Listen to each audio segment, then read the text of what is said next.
swaha tatsaviturvarenyam bhargo devasya dhimahi dhiyo yo na prachodayat.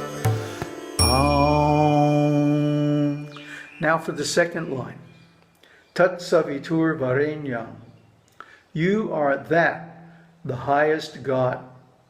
The intent here is to thank God, Brahman, for his generosity in creating and maintaining our lives, and accept him as the only object of worship. Tat savitur. Now, sometimes savitur is interpreted to mean unto the sun, savitra. Savitra is one of the Sanskrit words for the sun. And we'll see it actually has more meanings too. But the sun is certainly the source of all life, at least in the external world. But the esoteric meaning is consciousness. Again, consciousness and life energy, prana. So we accept this consciousness, this para-chit shakti, as the ultimate, highest God. Why is that? Because if we get into the deep philosophy of it all, we see that the whole world, the whole universe, manifests from consciousness. And without consciousness as the root, this world doesn't exist. So let's look at the individual words now. Tat means that, used in Sanskrit to denote the third person. Being used in the third person, the word implies selflessness. Tat indicates that the worshipper is referring to that, God or Brahman, and that the praise being offered to God in the prayer is purely directed towards him without thought of gaining any personal benefit. In other words, it's not like, oh, I'm going to chant Gāyatri and get me a new Mercedes. No. That was actually offensive. Why? Because it means we want to go out into the world and enjoy. And the purpose of Gāyatri is not worldly enjoyment. It's to go within, to go the other way, towards God, toward consciousness. Realize that. Okay? Tat. And this is the human being, and that means God. In the Vedas, they're kind of code words. So use this mantra properly. Don't create offenses, or you'll be in difficulty. Now in the second line, the next word is savitur. Savita is another name of God. And the reason that this Gayatri mantra is known as Savitra Gayatri.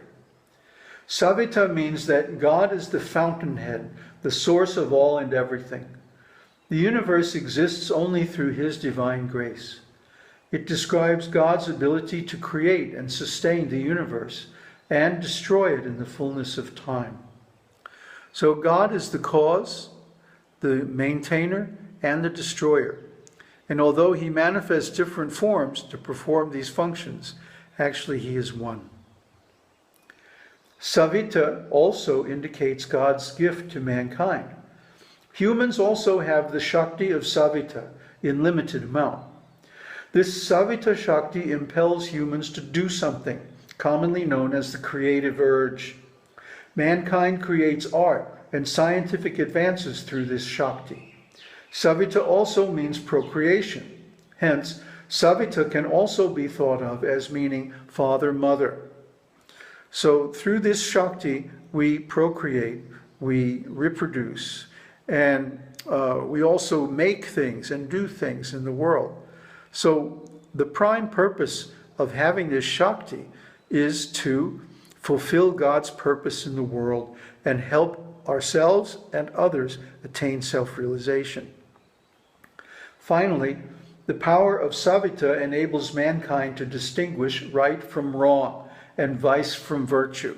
In other words, it's discrimination, vivek. Through this ability, we are able to direct our own selves to some degree. Thus, Savita gives us a certain self-guiding ability. This word in the mantra demonstrates our efforts, since God will not help us unless we are willing to help ourselves. It's said if you take one step towards God, he takes 100 steps toward you. But you have to take that first step. You have to show the initiative. That's the rule.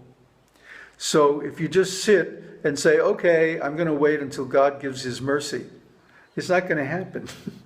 You have to deserve it. You have to work for it, beg for it, but not expect it at any given time. It comes when he is ready.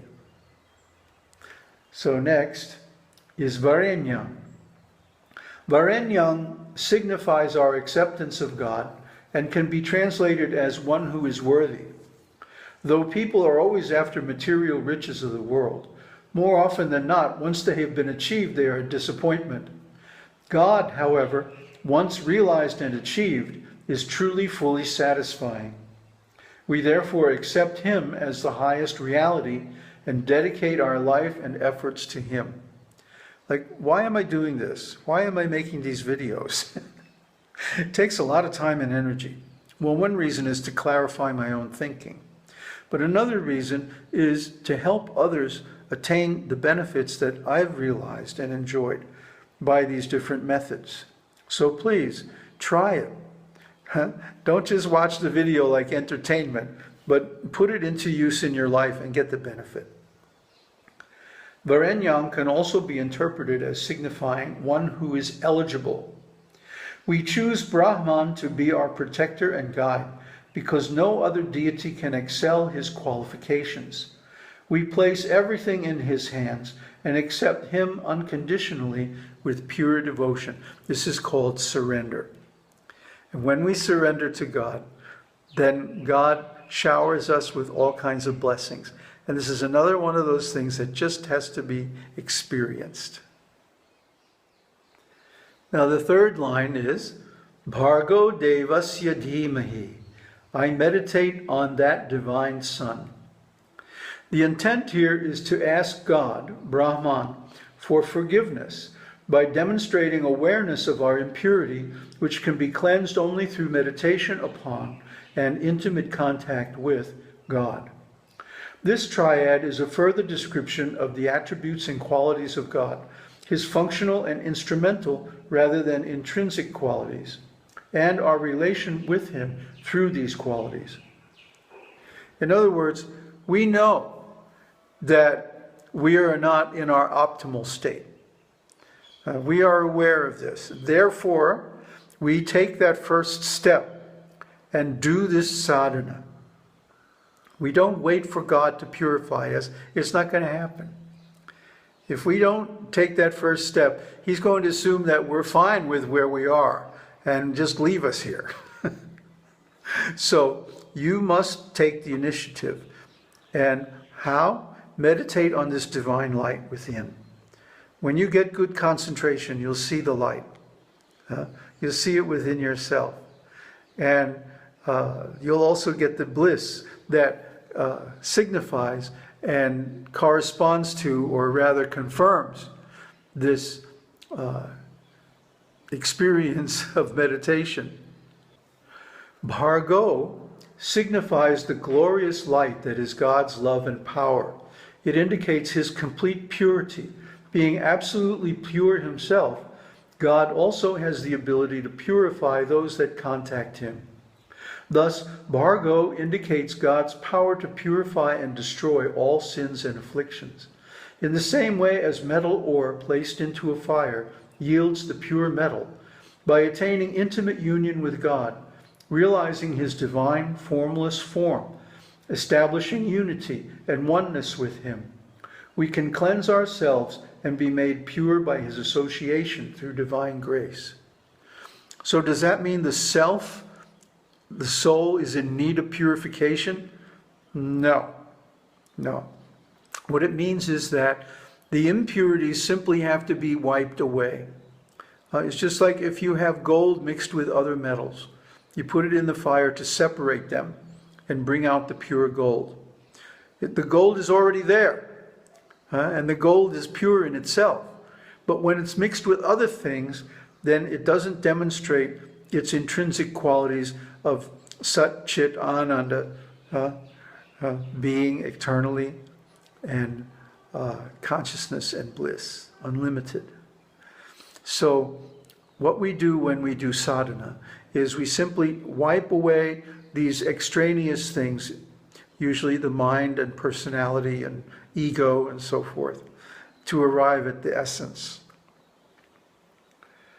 So though the individual being, itself divine in nature, also possesses this light, it is covered by impure sins and vices, the darkness of Maya. God's association purifies our consciousness by removing the veil of Maya, enabling us to realize our true divine nature. Because Maya means that which is not. Ma-ya. Ma means not. Not real, non-existent. The mind is non-existent. The personality, the ego is non-existent. Why? Because they have a beginning and an end. But God and the soul are eternal. They never go away. So by wiping away this Maya, then we get to realize all that. Now, Devasya means divine. Deva means quality or attribute, a synonym of guna. It is the root of the words Devata and Devi, God or goddess. Thus, the various forms of God are called Devas, as each is related to a specific quality and function. Deva is thus used to describe anyone who possesses a special quality or extraordinary power. Deva symbolizes the qualities of God as an individual.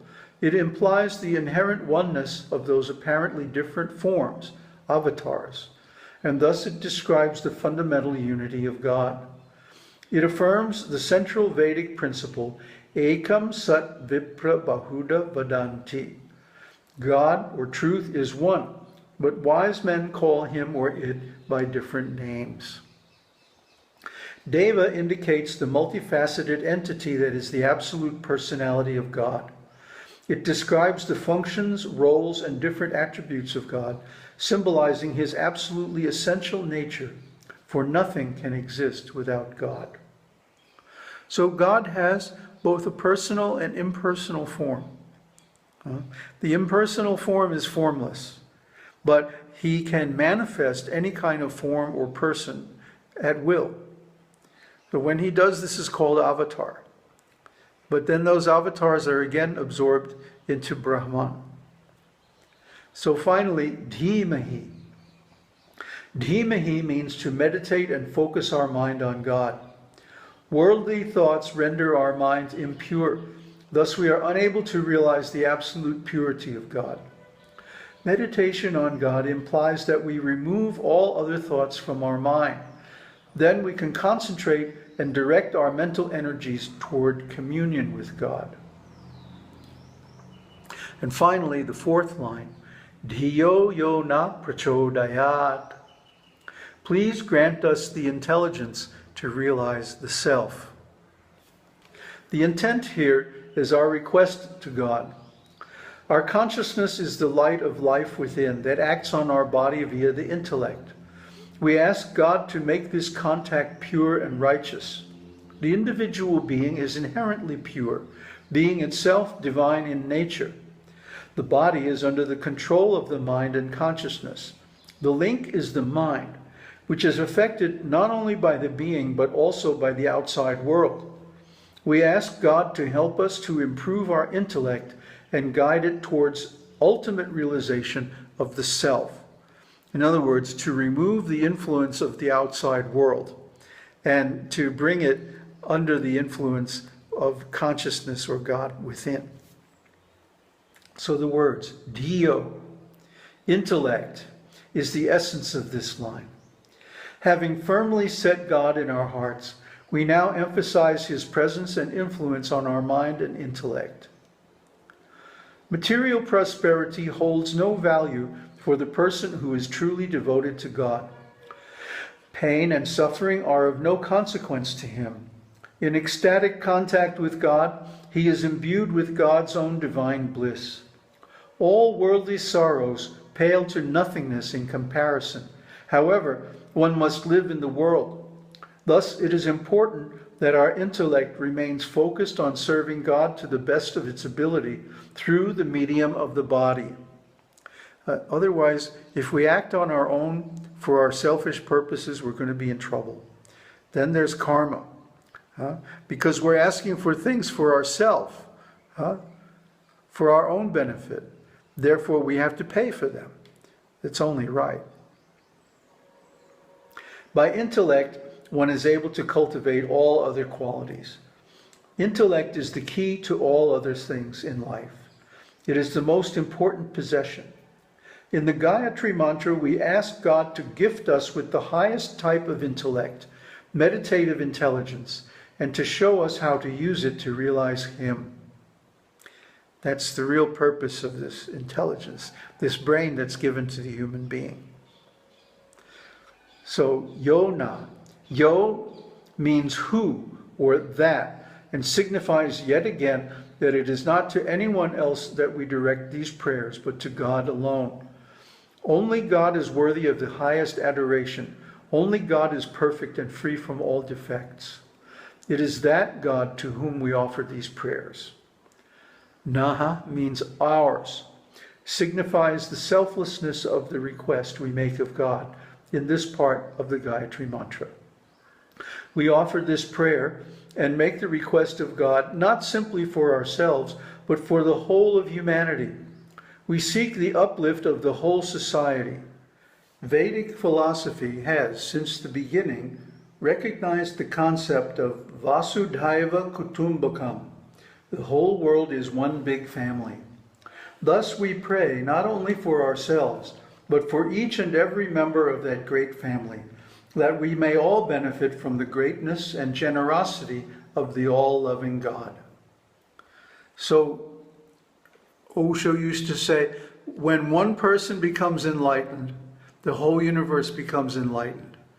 And that's the meaning, that our benefit is not just for ourselves, but radiates to all living beings. So the best thing you could do in your life is to become enlightened. Finally, prachodayat, please give, completes the request we make of God in this line. This word requests God for guidance and inspiration. We ask that by showing us His divine and glorious light, Bhargaha, He remove the darkness of Maya from our paths so we are able to see the way.